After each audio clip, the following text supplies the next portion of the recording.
अस्सलाम वालेकुम दोस्तों, मैं हूं इलेक्ट्रीशियन मलिक ताहिर और आप देख रहे हैं मेरा YouTube channel Malik Tahir electrician.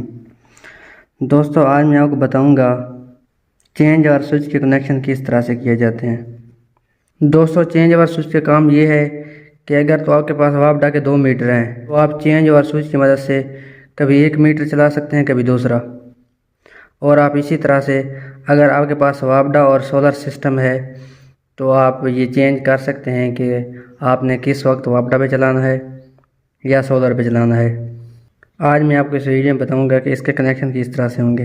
फ़र्ज कर लें आपके पास एक सोलर सिस्टम है और एक वापडा का मीटर है।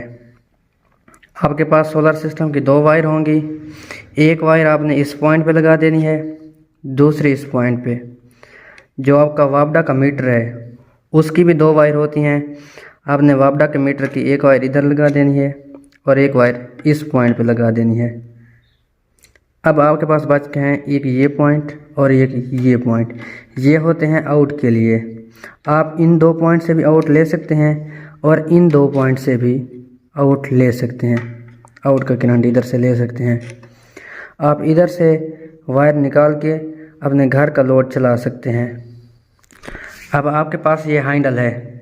अगर ये हैंडल इधर होगा तो आपने जिस मीटर के कनेक्शन इन पॉइंट्स में किए होंगे वो मीटर चलेगा।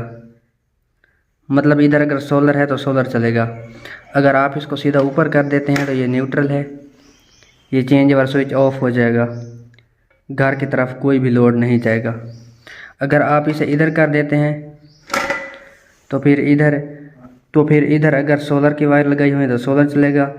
अगर वापडा का मीटर की वायर लगाई हुई हैं तो वापडा का मीटर चलेगा। आप आउटपुट की वायर इन 2 पॉइंट से भी लगा सकते हैं और इन 2 पॉइंट से भी लगा सकते हैं। उम्मीद करता हूं कि आपको यह वीडियो पसंद आई होगी। अगर वीडियो पसंद है तो वीडियो को लाइक करें, चैनल को सब्सक्राइब करें और मज़ीद इसी तरह के वीडियोस देखने के लिए बेल आइकन का बटन दबाएं। Thank you.